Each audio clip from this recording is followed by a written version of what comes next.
Hello everyone, this is Harish Panchal and welcome to my YouTube channel. और आज की इस वीडियो में हम फर्स्ट फ्लाइट के चैप्टर 4 का पार्ट 2 करेंगे। ओके और जिसका नाम है from the diary of Anne Frank. तो इससे पहले का पार्ट हम ऑलरेडी कर चुके हैं, वो फर्स्ट पार्ट में आप उसकी वीडियोस देखेंगे।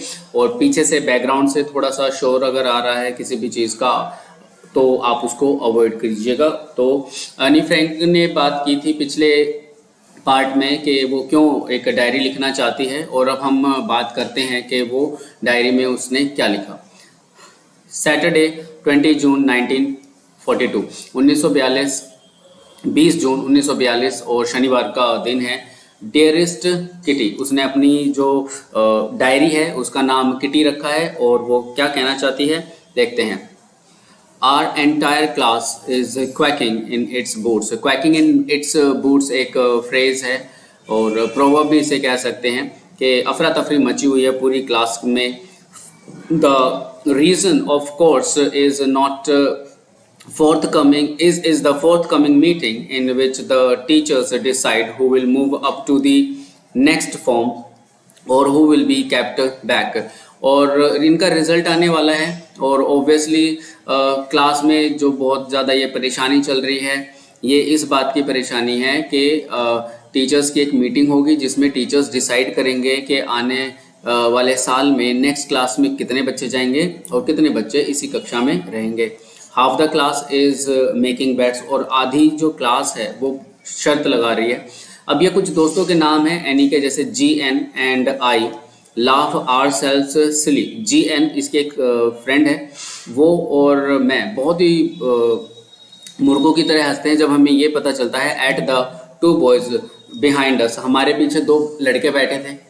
और जब हमें पता चला कि उन्होंने अपनी पूरी हॉलिडे की सेविंग्स को शर्त पे लगा दिया है तो हम उनके ऊपर बहुत हंसे, जिनका नाम था CN and Jacques, who have staked their entire holiday savings on their bed, जिन्होंने शर्त पे अपना पूरी हॉलिडे की जो सेविंग्स थी वो सारी की सारी लगा दी।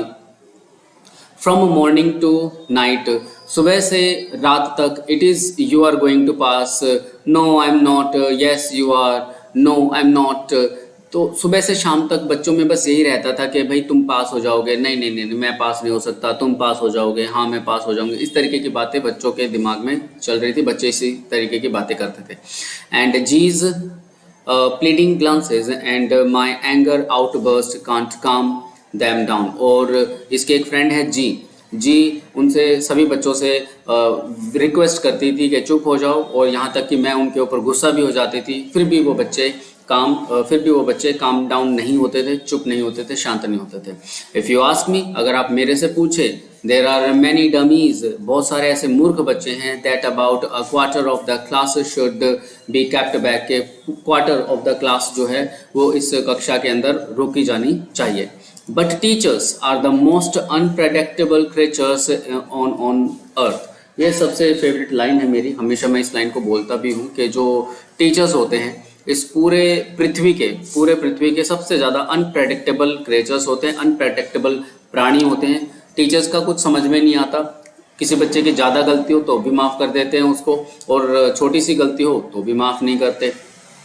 आई am not so worried about my girl friends and my self. अब एनी कहती है कि मैं अपनी जो सहेलियां हैं उनके बारे में और अपने बारे में ज़्यादा चिंतित नहीं हूँ। वी विल मेक इट, हम पास हो जाएंगे। The only subject I am not sure about is maths. अब लड़कियों का जो मैथ्स के साथ कंपटीशन है वो बहुत ज़्यादा टफ होता है और उसमें ज़्यादातर मैथ्स ही जीतता है। तो यहाँ पर एनी के साथ भी यही समस्या है। एनी को लगता है कि मैं और मेरी सहेलियाँ पास हो जाएंगी, बस मेरा जो प्रॉब्लम है वो सिर्फ मैथ सब्जेक्ट के साथ है। Anyway all we can do is wait, चलो हम सिर्फ इंतज़ार ही कर सकते हैं। Until then, तब तक we keep telling each other not to lose heart, तब तक हम एक दूसरे को ये कहते रहेंगे कि हिम्मत ना हारो। I get along pretty well with all my teachers, मेरे सभी टीचर्स के साथ सही बनती है। There are 9 of them, 9 अध्यापक हैं। 7 men, जिसमें से 7 पुरुष टीचर हैं, अध्यापक हैं, and 2 women, जो और 2 महिलाएं हैं। Mr. Kissing, the old Fauci who teaches math. Mr. Kissing बूढ़ा सा व्यक्ति है जो मैथ पढ़ाता है, was annoyed with me, वो मुझसे नाराज़ है for ages, वो कई दिनों से मुझसे नाराज़ है, बहुत समय से मेरे से नाराज़ है, because I talked so much, क्योंकि मैं बहुत ज़्यादा बातें करती हूँ. After several warnings, कई चेतावनियों के बाद he assigned me extra homework, उन्होंने मुझे एक एक्स्ट्रा होमवर्क दे दिया. An essay on the subject, और उस essay का प्रस्ताव का सब्जेक्ट था a chatterbox. A chatterbox. A chatterbox, what can you write about it? Chatterbox एक ऐसा व्यक्ति जो बड़बड़ करता रहता है, बातचीत करता रहता है, और ये एक ऐसा सब्जेक्ट है जिसके बारे में आप क्या ही लिखेंगे. I would sorry about that. I would worry about that later. मैं इसके बारे में बाद में सोचूंगी. I decided, मैंने ये सोचा. I jotted down the title in my notebook. मैंने जल्दी से अपनी नोटबुक में ये टाइटल लिख दिया. Tucked in my bag, और अपने बैग में उस नोटबुक को रख दिया. And tried to be keep quiet, और चुप रहने की कोशिश की. चलिए भाई देखते हैं आगे क्या करती है एनी फ्रैंक. That evening, उस शाम, after I had finished the rest of my homework, अपने बाकी के काम कंप्लीट करने के बाद, the note about the essay caught my eye, और ये जो नोट था जिस पे मैंने essay का हेडिंग लिखा था, तो इसने मेरा ध्यान खींचा अपनी तरफ. I began thinking about the subject, और मैं इस सब्जेक्ट के बारे में, विषय के बारे में सोचने लगी. While chewing the tip of my fountain pen की टिप को च्यू करते हुए, चबाते हुए, मैंने इस टॉपिक के बारे में सोचा. Anyone could ramble on, कोई भी अगर होता मेरी जगह, कोई दूसरा व्यक्ति होता तो कुछ भी लिख देता. And leave big spaces between the words, और शब्दों के बीच में बड़े बड़े स्पेस छोड़ देता.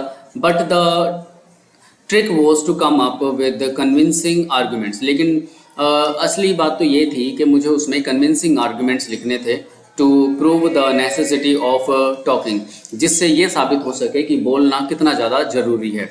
आई थॉट एंड थॉट, मैंने बहुत सोचा. एंड सडनली, और अचानक, आई हैड एन आइडिया, और अचानक मेरे दिमाग में एक आइडिया आया. आई रोट द 3 pages, मैंने 3 पेज का ऐसे लिखा. मिस्टर किसिंग हैड असाइंड मी, जो मिस्टर किसिंग ने मुझे टॉपिक दिया था. एंड वॉज सेटिस्फाइड, और वो सेटिस्फाइड हो गए. The argue that talking is a students trait, और मैंने आर्गूमेंट किया कि टॉकिंग, बात करना, एक विद्यार्थी का गुण होना चाहिए, विद्यार्थी का गुण होता है. And that I would do my best to keep it under control, और मैं उसे अंडर कंट्रोल रखने की पूरी कोशिश करूँगी. आगे बढ़ते हैं. बट, लेकिन, that I would never be able to cure myself of the habit since my mother talked as much as I did. लेकिन मैं बोलने में अपने आप को रोक नहीं सकती, क्योंकि मेरी माँ भी, मेरी जो मदर है वो भी उतना ही बोलती है जितना कि मैं बोलती हूँ, if not more.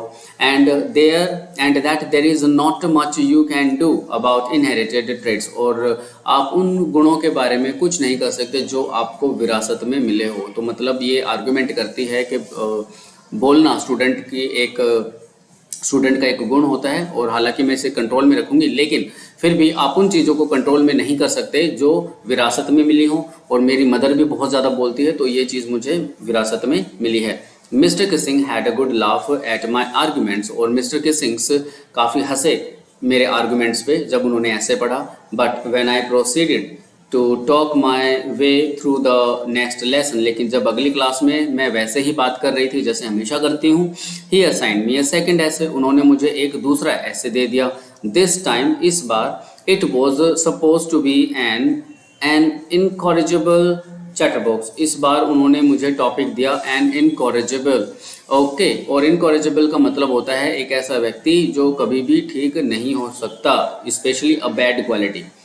I handed it in, and Mr. Kissing had nothing to complain about for 2 whole lessons. अब मैंने ये ऐसे भी लिख के दे दिया उनको, और अगली 2 लेसन तक उन्होंने मुझे कोई शिकायत नहीं करी.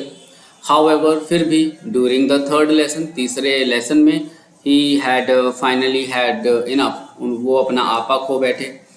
Annie Frank, और उन्होंने मुझसे कहा, Annie Frank, as a punishment for talking in classroom में बात करने के लिए, उसकी पनिशमेंट के लिए, राइट एन ऐसे इन टाइटल, एक ऐसे लिखो जिसका टाइटल है quack quack quack. Sad mistress chatterbox. अब उसने एक तीसरा ऐसे दे दिया एज अ पनिशमेंट, जिसका टाइटल था quack quack quack sad mistress chatterbox.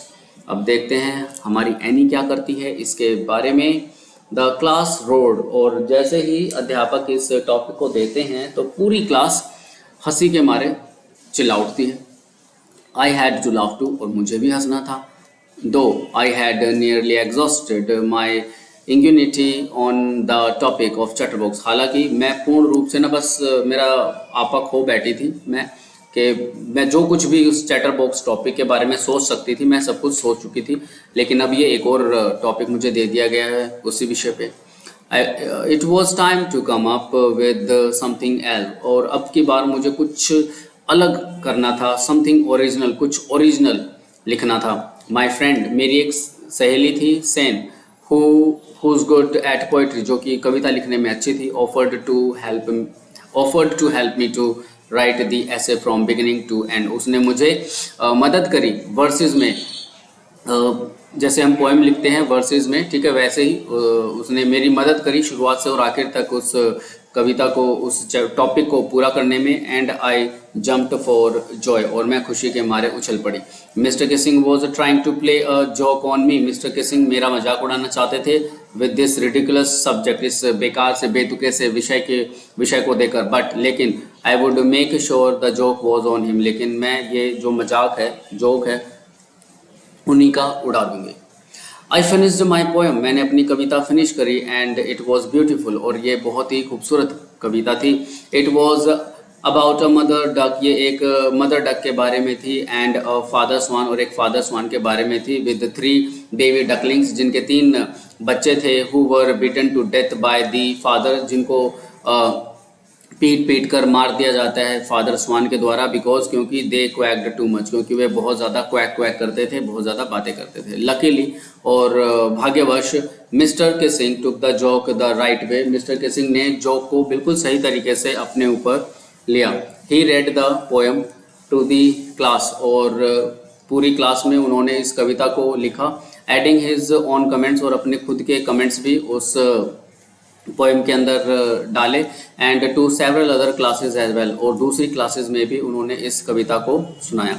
Since then I have been allowed to talk, और तभी से मुझे बातें करने के लिए अनुमति दे दी गई थी। And haven't been assigned any extra homework, और मुझे कभी भी इसके बाद कोई एक्स्ट्रा होमवर्क नहीं दिया गया। ऑन दी कॉन्ट्रेरी, और इसके विपरीत, mister Keesing's always making jokes these days, और इसके अलावा जो मिस्टर किसिंग्स है वो भी आजकल जोक्स बनाते हैं और कक्षा में हंसते हैं। योर्स एनी, तुम्हारी एनी।